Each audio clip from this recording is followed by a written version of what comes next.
Hello, and welcome to the show that turns brain science into plain English and your daily routine into fluent conversations. I'm Mia. And I'm Leo, the guy who still can't spell necessary without quietly singing the 1C, 2S's song to himself. It is great to have you with us. If you've ever found yourself muttering, I review and still go blank on new words, you're going to want to stick around. Today, we have 7 brain hacks you can start using before you even have your coffee tomorrow. But first, Mia, let me ask you something. Have you ever stayed up late, drilling vocabulary, only to have the word refrigerator just completely slip away the next morning? Tell me about it. There have been times my brain has felt like a soggy dishcloth. Absolutely nothing would stick. I learned the hard way that memory is less about how many hours you study and more about how you study. Exactly. So today, we're going to help you swap that soggy dishcloth for a mental steel trap. The goal is to make new English words stick faster than gossip in a group chat. All right, pop quiz time, just between us and the listeners. Who here used to believe that spending more hours studying automatically meant learning more vocabulary? Oh, both of my hands are raised high. I am guilty as charged. I used to pull all-nighters before exams, thinking I was being so productive. But it turns out, I was just spinning my wheels. Psychologists at UC San Diego found that cramming is like firing information straight into your brain's trash folder, the one conveniently labeled, forgot by Sunday. That's a perfect way to put it. It's like your brain is a very picky bouncer at an exclusive club. It doesn't matter how long the line of information is waiting outside. The bouncer only lets in the guests who are dressed right and holding a VIP pass. The rest are sent home. So, cramming is just making the line longer without getting anyone inside. What we need aren't more hours, but a smarter bouncer. We need to give our brain the VIP list so it knows what information to let in and what to turn away. Let's hand our listeners that list. First up, habit number 1. Read something real for 20 minutes every single day. And I don't mean staring at grammar grids or verb conjugation tables. Find something you genuinely enjoy.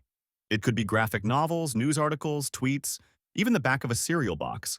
Whatever keeps the pages turning. I love this one. I knock out a couple of pages of a novel like Percy Jackson while my pasta is boiling. It's amazing how many interesting words leap out when you're not actively hunting for them. When a weird word pops up, I scribble it on a neon sticky note and slap it right on the fridge. And that little neon square is more powerful than people think. It's a micro-review cue. Your visual memory sees that bright highlighter pink, and your brain automatically files the word under Important, Save, Do Not Delete. It's a signal that this word matters. Exactly. Scientists have a name for this: dual coding. The theory, developed by Alan Pivio, suggests that our brain processes verbal information and visual information through 2 separate channels.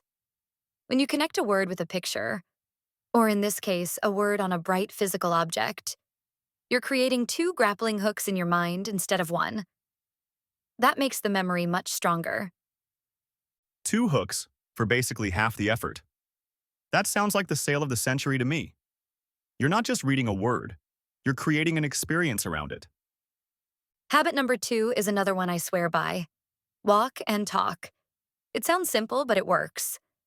I'll put in my earbuds, play an English podcast or an audiobook, and set the speed to about 80%.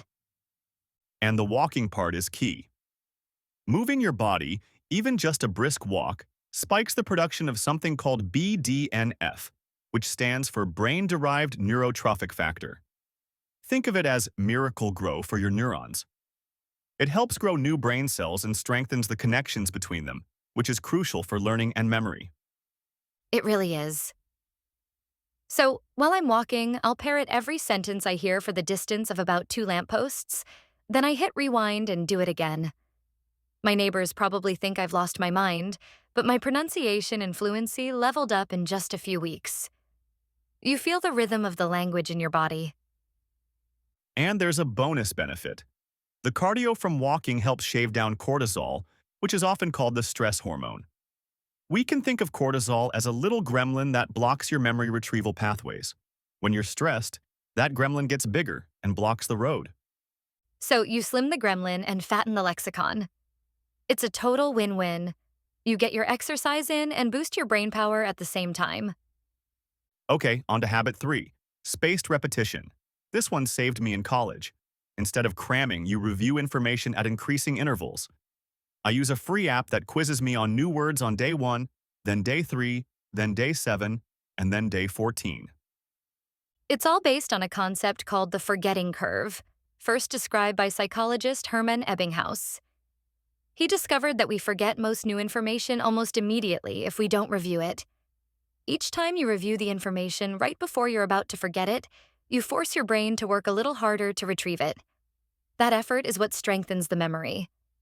It's like repaving a neural road. If you just repeat something 30 times in one night, you're repaving the same muddy spot over and over.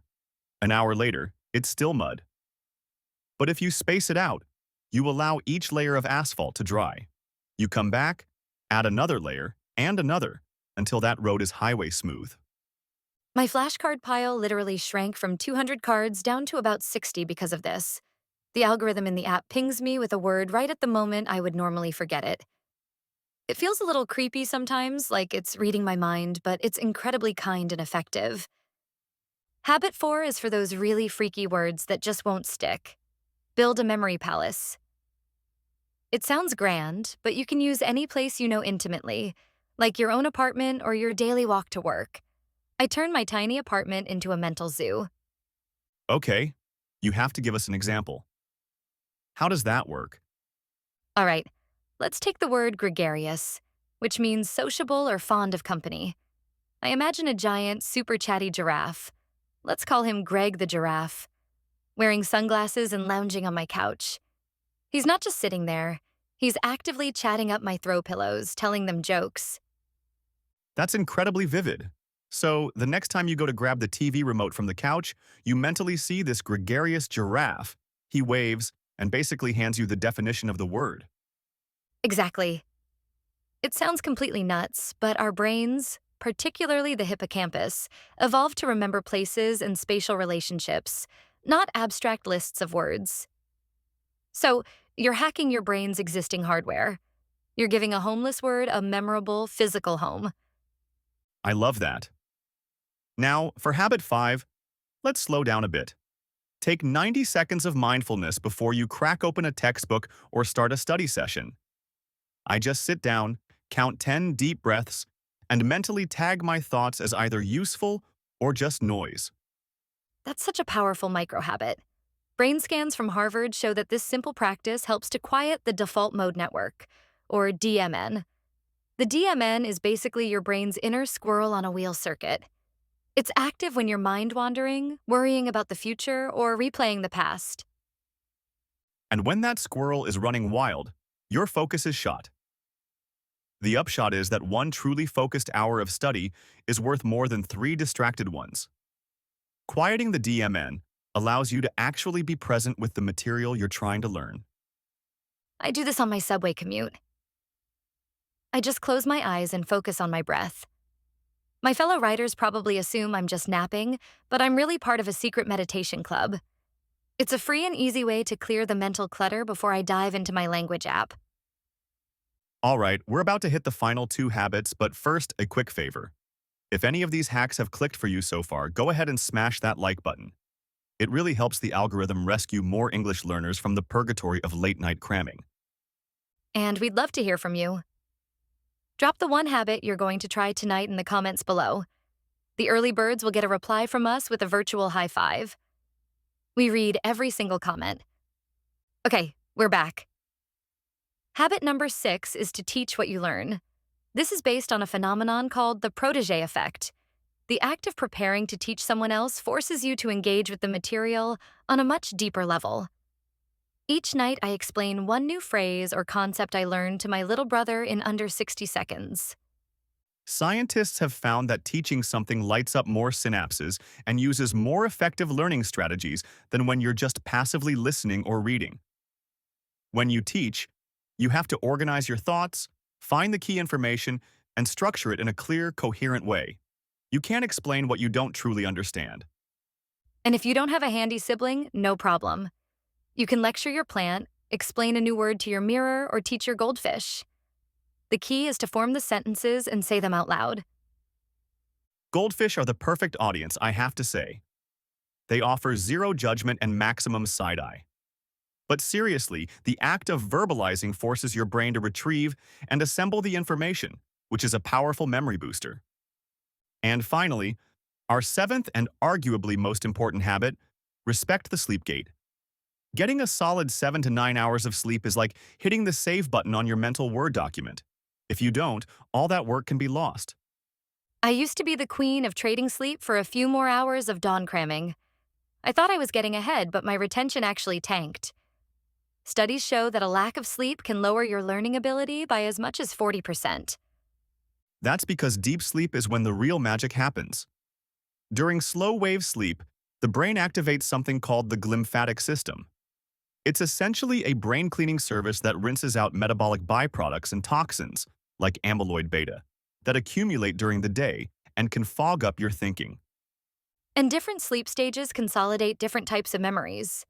Deep sleep is crucial for locking in facts, like vocabulary, while REM sleep helps with procedural skills. So if you skip sleep, you're basically trying to study with a hangover you didn't even have the fun of earning.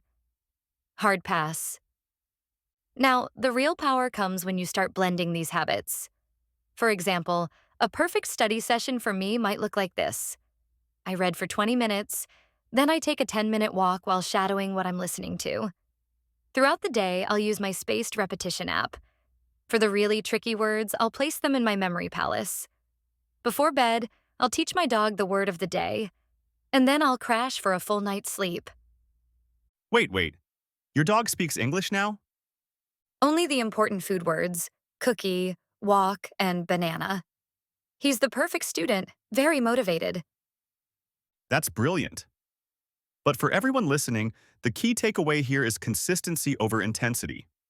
Don't try to do all 7 habits tomorrow. Pick 2 that seem manageable and anchor them to things you already do every day, like right after you have your morning coffee, during your lunch break, or after the Netflix credits start to roll. All right, let's wrap up by busting some common learning myths. Rapid fire style. Ready, Mia? Bring it on. Myth 1. Multitasking while studying makes you faster and more efficient. Totally wrong. Your brain doesn't truly multitask. It just toggles its attention rapidly, like spotty Wi-Fi. Every time you switch tasks, it can cost you up to 25 minutes of focused attention to get back on track. Myth 2. You are a visual learner, so you should skip audio-based learning. Also, a myth. While you might have a preference, your brain actually loves cross-training. The more senses you involve, reading, listening, speaking, and even physically writing, the more you benefit from things like dual coding, creating superglue memory.